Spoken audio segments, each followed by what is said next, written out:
कि संघ के संकेत भारतीय जनता पार्टी के कार्यकर्ताओं के लिए आदेश होते हैं, निर्देश होते हैं, और ये संकेत मुझे विश्वास है कि आगे भी संकेत और आदेश के रूप में ही इसको ग्रहण किया जाएगा, और जहां भी सुधार करने की आवश्यकता होगी वो करेंगे। और मैं तो संघ के वरिष्ठों से भी, चाहे वो प्रांत स्तर का हो या केंद्र स्तर का मामला हो, संघ को समय समय पर आवश्यक संदेश, संकेत, आदेश, निर्देश करते रहना चाहिए, और यदि ये करते रहें तो हम सही दिशा में चलते रहेंगे।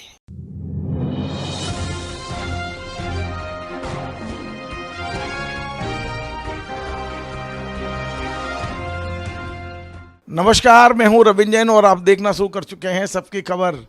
राष्ट्रीय स्वयंसेवक संघ के प्रमुख डॉक्टर मोहन भागवत ने एक सीख क्या दी, पूरे देश भर में हल्ला मचा हुआ है। सब अपनी अपनी तरह से उनकी इस सीख की व्याख्या कर रहे हैं। कुछ कह रहे हैं कि संघ के लोग नाराज हैं, संघ ने एक तरह से कान पकड़ लिया है। कुछ लोग कह रहे हैं कि नरेंद्र मोदी और संघ के बीच में जो एक खाई है वो और बढ़ गई है। को राष्ट्रीय स्वयंसेवक संघ के साथ साथ जो विरोधी संगठन है, कांग्रेस और तमाम सारे, वो लोग भी इस मुद्दे को एकदम हवा देने में लग गए हैं। और कुल मिलाकर ऐसी कोशिश की जा रही है कि संघ और भारतीय जनता पार्टी के बीच एक बहुत बड़ी खाई बन गई है, और नरेंद्र मोदी और डॉक्टर मोहन भागवत के बीच में शायद बहुत ज़्यादा बड़े मतभेद सामने आ गए हैं। आज मैं आया हूँ राष्ट्रीय स्वयंसेवक संघ के बेहद पुराने और सक्रिय कार्यकर्ता और मध्य प्रदेश भारतीय जनता पार्टी को गढ़ने और बनाने वाले रघुनंदन शर्मा जी के पास। मैं आपको बता दूं, रघुनंदन शर्मा जी ने उसकी शुरुआत, राजनीतिक जीवन की शुरुआत राष्ट्रीय स्वयंसेवक संघ में एक कार्यकर्ता से हुई। बाद में उन्होंने तमाम सारे पदों को ग्रहण किया, फिर उनको राष्ट्रीय स्वयंसेवक संघ से भारतीय जनता पार्टी में, पहले जनसंघ में और फिर भारतीय जनता पार्टी में भेजा गया। भारतीय जनता पार्टी के मध्य प्रदेश में गठन के साथ ही आप कार्यालय मंत्री रहे, फिर ठाकरे जी के साथ लंबे समय तक उन्होंने काम किया है। ये रघुनंदन शर्मा जी को इन तमाम सारी चीज़ों की अंतर तक जानकारी इसलिए है कि वे लंबे समय तक इसका हिस्सा रहे हैं। रघु जी, आपका बहुत बहुत स्वागत है। पूरे देश में अजीब सा माहौल है और एक संदेश जा रहा है कि डॉक्टर भागवत जी के बयान के बाद संघ और बीजेपी के बीच में एक लंबी खाई हो गई है। क्या वास्तव में आपको लगता है कि ये केवल खाई है या एक सीख है जो समय समय पर संघ देता रहा है? देखिए, संघ के बारे में और संघ और भाजपा के संबंधों के बारे में, दोनों के बारे में कई प्रकार के भ्रम उत्पन्न होते हैं, और उन भ्रमों का निवारण तभी हो सकता है जो संघ को या तो नज़दीक से जानता हो या संघ की कार्यशैली को समझता हो, और संघ और भारतीय जनता पार्टी के परस्पर संबंधों की जिसको गहराई से जानकारी हो, वही इन सबको समझ सकता है, अन्यथा वो भ्रम जाल में फंस जाता है। देखिए, भारतीय जनता पार्टी का संघ तो ऊर्जा केंद्र है, पावर हाउस है, वहीं से सारी शक्तियां प्राप्त होती है। इसलिए दोनों के संबंध बिगड़ने का तो केवल एक प्रचार मात्र है, और उस प्रचार में लोग आ जाते हैं। इसलिए यह कहना कि इन दोनों के बीच में कोई किसी भी प्रकार का कोई संबंध बिगड़ गया है या दूरियां बढ़ गई है, ये सब निरर्थक है। ऐसा है नहीं। सचमुच में तो राजनीतिक क्षेत्र में कोई एक ऐसा जो संघ की विचारधारा के निकट हो, ऐसे राजनीतिक दल की आवश्यकता है, थी। जब संघ के ऊपर प्रतिबंध लगा, तब संघ ने यह विचार किया था कि राजनीति में हमारा कोई कहने सुनने वाला, हमारा प्रतिनिधित्व करने वाला दल नहीं है, इसलिए वहाँ भी एक दल विंग के रूप में होना चाहिए। जनसंघ उसी में से एक, इसीलिए बना भी है, निर्माण भी इसीलिए हुआ, और वही जनसंघ बाद में भारतीय जनता पार्टी बना है। नरेंद्र भाई मोदी जो आज देश के प्रधानमंत्री हैं, वो संघ के प्रचारक हैं। संघ के प्रचारक बनकर के ही वो राजनीति में काम कर रहे हैं, और हम भी संघ के पदाधिकारी रह करके, और हमको कहा गया कि तुमको राजनीति में काम करना है, तो हम राजनीति में काम करने के लिए आए हैं। तो मेरे जैसे और नरेंद्र भाई मोदी जैसे सैकड़ों लोग संघ की प्रेरणा से भारतीय जनता पार्टी में हैं, और इसलिए एक दूरी बताने के लिए कि हम एक नहीं हैं, अलग अलग हैं। और यह सच भी है कि एक संस्था नहीं है, ये दोनों अलग अलग संस्थाएं हैं। एक केवल शुद्ध रूप से सामाजिक और सांस्कृतिक क्षेत्र में काम करती है, राष्ट्र निर्माण का काम करती है, व्यक्ति निर्माण का काम करती है, संस्कार देने का काम करती है, और व्यक्तियों को संस्कारित करके राष्ट्रभक्त और देशभक्त बनाने का प्रयत्न करने वाली संस्था संघ है। वो स्वयं प्रत्यक्ष राजनीति में नहीं है, लेकिन राजनीति के क्षेत्र में जिन स्वयंसेवकों का झुकाव है, रुझान है, जानकारियां हैं, अध्ययन है या रुचि है, ऐसे सब लोगों को राजनीति में भेज करके और भारतीय जनता पार्टी के माध्यम से अपनी विचारधारा की राजनीति चलती रहे देश में, यही समझने की आवश्यकता है। राहुल जी, एक सबसे बड़ा सवाल यह है कि जब जब भारतीय जनता पार्टी भटकती है, संघ रास्ता दिखाने की कोशिश करता है, इसमें तो कोई दो राय नहीं है। आज जो मोहन भागवत जी ने कहा है, तो क्या आपको लगता है कि भारतीय जनता पार्टी के भटकाव को लाइन पे लाने के लिए ये किया गया है? देखिए, समय समय पर संघ कहता रहता है और भारतीय जनता पार्टी उसको मानती रही है। ये कोई नई बात नहीं है, पहली बार मोहन भागवत ने नहीं कहा है, हर बार यही कहा जाता है। ये बात अलग है कि कभी कभी सार्वजनिक रूप से जिस अप्रत्यक्ष बात को व्यक्त किया जाता है वो प्रत्यक्ष रूप में ले ली जाती है। अभी भी ऐसा ही है, जो बात वो घर में बैठ कर के कहते थे भाजपा वालों को, राजनीतिक क्षेत्र में काम करने वालों को, उन्होंने बाहर कह दी। इतना ही अंतर है, बाकी संघ हमेशा कहता रहता है। लेकिन देखिए, ये जो बात कही गई है वो इसलिए भी महत्वपूर्ण हो गई है कि भारतीय जनता पार्टी के राष्ट्रीय अध्यक्ष जेपी नड्डा ने बयान दिया कि अब हम सक्षम हो गए हैं, अब हमें संघ की आवश्यकता नहीं है। और ऐसे में संघ का सार्वजनिक बयान देना, यदि ये बात, और सबसे बड़ी बात यह है कि नरेंद्र मोदी जी 2014 में जब प्रधानमंत्री बने थे, तो 2015 में संघ और बीजेपी की अंतिम बैठक दिल्ली के मध्यांचल भवन में हुई। उसके बाद कोई बैठक नहीं हुई जिसमें भारतीय जनता पार्टी के पदाधिकारी गए हों, बुलाया गया हो। तो एक तो लंबा गैप हो गया। क्या इनके बीच में संवादहीनता की स्थिति हो गई है, जो आप सार्वजनिक रूप से उनको बयान देना पड़ा है? नड्डा जी के बयान के संदर्भ में भी मैं इसको समझना चाहता हूं आपसे। मैं आपको एक बात कहना चाहता हूं कि नड्डा जी ने ये बात संघ से दूरी हो गई या संघ से तृप्त हो गए या अब संघ की आवश्यकता नहीं है, इसे लेकर के नहीं कही है। जैसे कोई बेटा अपने पिता से सहायता लेकर के अपना व्यवसाय खड़ा करता है, काम खड़ा करता है, और जब वो आत्मनिर्भर हो जाता है कि फिर उससे बार बार पिता से सहयोग लेने की आवश्यकता नहीं रहती, तब वो कहता है कि पिताजी अब आपकी मदद की जरूरत नहीं है, मैं सक्षम हूं। लेकिन इसका अर्थ ये नहीं होता कि वो पिता से संबंध विच्छेद हो गए। पिता पिता है, पुत्र पुत्र है, दोनों के संबंध वैसे ही बने रहते हैं, बने रहेंगे। लेकिन भारतीय जनता पार्टी का जिस रूप में विस्तार हुआ है, प्रयत्न ये हो रहा है कि अब संघ के आधार पर नहीं, स्वयं के पैरों पर भारतीय जनता पार्टी खड़ी हो, और खड़ी हो चुकी है। ये नड्डा जी का आशय था।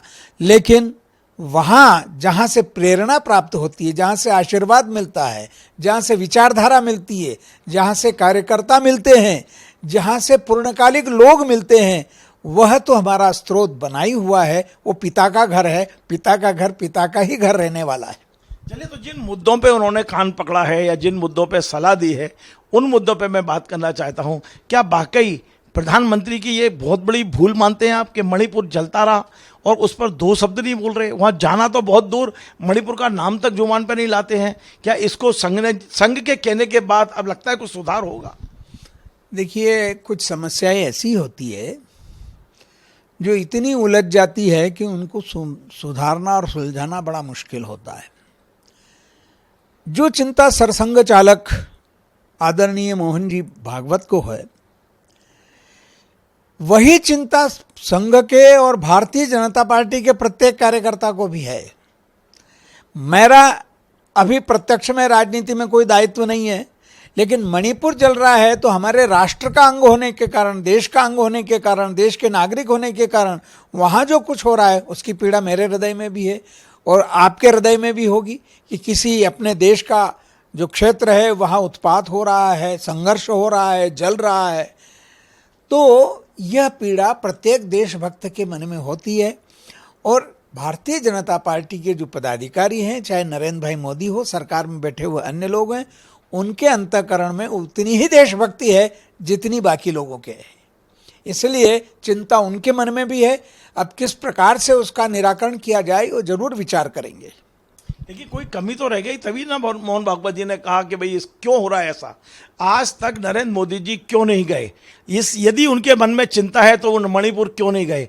मणिपुर पे कोई बयान क्यों नहीं आया? मणिपुर पर भारतीय जनता पार्टी की दोनों सीटें आप हार गए और लेकिन इसके बाद भी कोई भारतीय जनता पार्टी के जिम्मेदार पदाधिकारी ने कभी मणिपुर में शांति स्थापित हो ये बात भी नहीं की है। आप सोचिए कि कभी मणिपुर को इतना क्यों बुलाया, इतनी उपेक्षा क्यों की, और आज मोहन भागवत जी को मजबूरी में आके इतना बोलना पड़ा कि ये जल रहा है इसके या जलाया जा रहा है। कब चिंता करोगे इसकी? देखिए, मैंने जैसा कहा है कि संघ हमेशा प्रेरित करता रहा है, संघ त्रुटियां बताता रहा है और भारतीय जनता पार्टी के जो संघ के कार्यकर्ता राजनीतिक क्षेत्र में भारतीय जनता पार्टी में काम करते हैं वो उन त्रुटियों को सुधारने का प्रयत्न करते हैं। यदि मोहन जी ने कोई संदेश दिया है और संकेत दिया है तो मेरे को 100% विश्वास है कि केंद्र की सरकार उनके संकेतों को समझेगी और वहाँ जो आवश्यक सुधारने के प्रयत्न हैं वो किए जाएंगे। तीसरा, उन्होंने बड़ी महत्वपूर्ण बात कही है कि लोकतंत्र सत्ता और विपक्ष से मिलकर बना है। संसद बहुमत का एक बहुत बड़ा एक जरिया है जहां बहुमत के जरिए हम निर्णय लेते हैं, लेकिन दोनों पक्षों को बात करने का अधिकार है। जिस तरह से इस समय पिछले 10 साल में हुआ है कि प्रतिपक्ष को हम विरोधी मानने लगे हैं, जो बात डॉक्टर मोहन भागवत जी ने कही है कि ये विरोधी नहीं है, इन्हें भी अपना पक्ष रखने का अधिकार है, हम उन्हें प्रतिपक्ष क्यों नहीं कहते, हम विरोधी क्यों मानते हैं। तो ये बात भी कहना कि हम विरोधियों को विरोधी ना माने, उन्हें प्रतिपक्ष माने, उनकी बात भी सुने और फिर बहुमत के आधार पर निर्णय लें। तो ऐसी क्या परिस्थितियां बन गई हैं कि हमने लोकतांत्रिक व्यवस्था में विरोधियों को विरोधी मानना शुरू कर दिया बजाय प्रतिपक्ष के। देखिए, ताली दोनों हाथों से बजती है, एक हाथ से नहीं बजा करती। रविंद्र जी पिछले 10 वर्षों में जब से अपरिपक्व लोग उनके हाथ में विपक्ष की राजनीतिक सत्ता गई है, नेतृत्व गया है, तब से दूरियां बढ़ी है पक्ष और प्रतिपक्ष में। मैंने तो प्रत्यक्ष उदाहरण देखा है वहाँ कि लोकसभा में, राज्यसभा में एक दूसरे पर आरोप प्रत्यारोप करते हैं, तीखे हमले करते हैं। वो वैचारिक आधार पर होते हैं, तर्कों के आधार पर होते हैं, नीतिगत आधार पर होते हैं, त्रुटियां बताई जाती है और थोड़ी देर बाद ही साथ बैठ कर के चाय पीते हैं, बड़े आनंद के साथ परस्पर व्यक्तिगत संबंध बनाए रखते हैं। लेकिन ये कटुता तो विपक्ष ने पैदा की है। विपक्ष सत्ता पक्ष को दुश्मन समझने लगा है। तो इतना बैर रख करके और चलेंगे, सार्वजनिक रूप से भारतीय जनता पार्टी को और सरकार को तो नफरत का केंद्र बता दिया है और बड़ी अहंकार से बोल रहे हैं कि नफरत की दुकान। अब नफरत की दुकान कोई राजनीतिक क्षेत्र नहीं हो सकता। राजनीतिक क्षेत्र में लोग समाज के लिए समर्पित होते हैं। भारतीय जनता पार्टी वैचारिक आधार पर कांग्रेस और अन्य दलों से भिन्न हो सकती है, लेकिन देश के लिए, समाज के लिए, नागरिकों के लिए तो प्रतिबद्ध है, उनका उत्तरदायित्व तो समझते हैं और उनको नफरत की दुकान कह करके संबोधित करना ये घटियापन और ओछेपन की पराकाष्ठा है।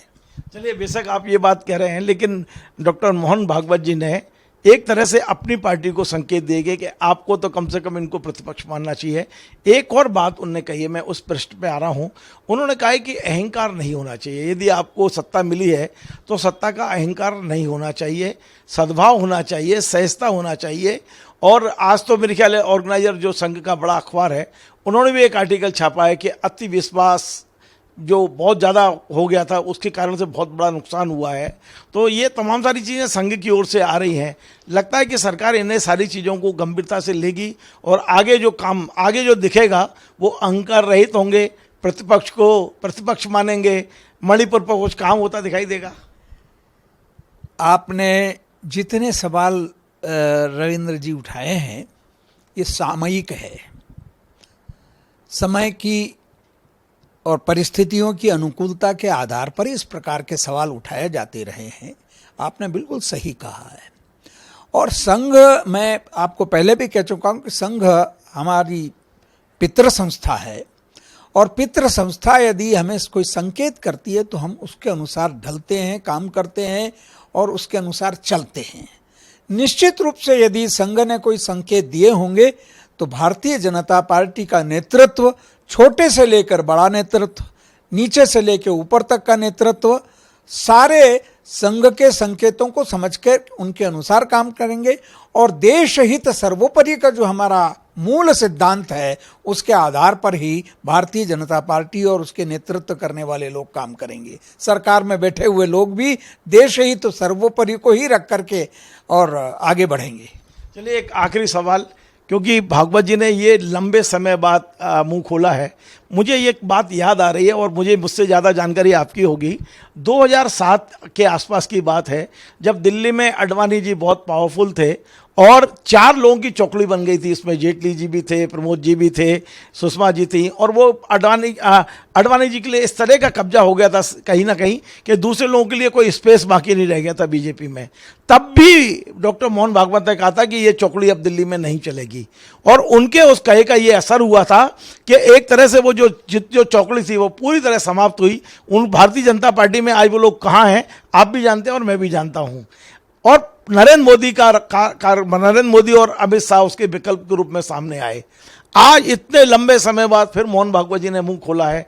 आपको लगता है कि वर्तमान में जितने लोग अपने आप को बड़ा पावरफुल समझ रहे हैं, जिनकी सत्ता है, ये एक बार फिर भारतीय जनता पार्टी में मूल चूक परिवर्तन की ओर भारतीय जनता पार्टी बढ़ेगी? क्योंकि मोहन भागवत जी हमेशा नहीं बोलते हैं और जब वो बोलते हैं तो नपा बोलते हैं और उससे बोलने का असर तत्काल नहीं होता है, लेकिन 5-7 साल में इस कदर होता है कि आदमी मूल चूल परिवर्तन हो जाता है। क्या आपको लगता है कि जिस तरह 2007 के बाद हुआ वैसा ही अब 2024 के बाद हो सकता है? रविंद्र जी, मैं ये बात अभी कह चुका और फिर दोहरा रहा हूं कि संघ के संकेत भारतीय जनता पार्टी के कार्यकर्ताओं के लिए आदेश होते हैं, निर्देश होते हैं और ये संकेत, मुझे विश्वास है कि आगे भी संकेत और आदेश के रूप में ही इसको ग्रहण किया जाएगा और जहां भी सुधार करने की आवश्यकता होगी वो करेंगे। और मैं तो संघ के वरिष्ठों से भी, चाहे वो प्रांत स्तर का हो या केंद्र स्तर का मामला हो, संघ को समय समय पर आवश्यक संदेश, संकेत, आदेश, निर्देश करते रहना चाहिए और यदि ये करते रहें तो हम सही दिशा में चलते रहेंगे। चलिए बहुत बहुत धन्यवाद। निश्चित तौर पे आज रघु जी ने भी संकेतों में ही सही लेकिन बहुत सारी बातें बता दी हैं कि संघ का जो आदेश है वो निश्चित तौर पे भारतीय जनता पार्टी के लिए उससे बड़ा आदेश संदेश कुछ नहीं हो सकता है। मोहन भागवत जी ने जो संदेश दिया है निश्चित तौर पे आने वाले समय में भारतीय जनता पार्टी में मूल चूल परिवर्तन का कारण बन सकता है। बेशक रघु जी ने ये बात नहीं कही है लेकिन संकेत उनके वही हैं कि जो आदेश आ गया है अब भारतीय जनता पार्टी में वही आदेश लागू होगा, इसमें कोई दो राय नहीं है। भारतीय जनता, और रघु जी ने आज एक बात और कही है, उन्होंने कहा कि इतना लंबा समय नहीं होना चाहिए। ये नहीं कहा लेकिन यही संकेत है कि संघ को समय समय पर इस तरह से संदेश देते रहना चाहिए ताकि जो कमियां हैं भारतीय जनता पार्टी की उन कमियों को समय रहते सुधारा जा सके, ठीक किया जा सके। आपको हमारा कार्यक्रम पसंद आए तो आप इसे शेयर करें, लाइक करें, कमेंट करें और आपसे बार बार निवेदन है हमारे इस चैनल को सब्सक्राइब अवश्य करें। धन्यवाद। ठीक है।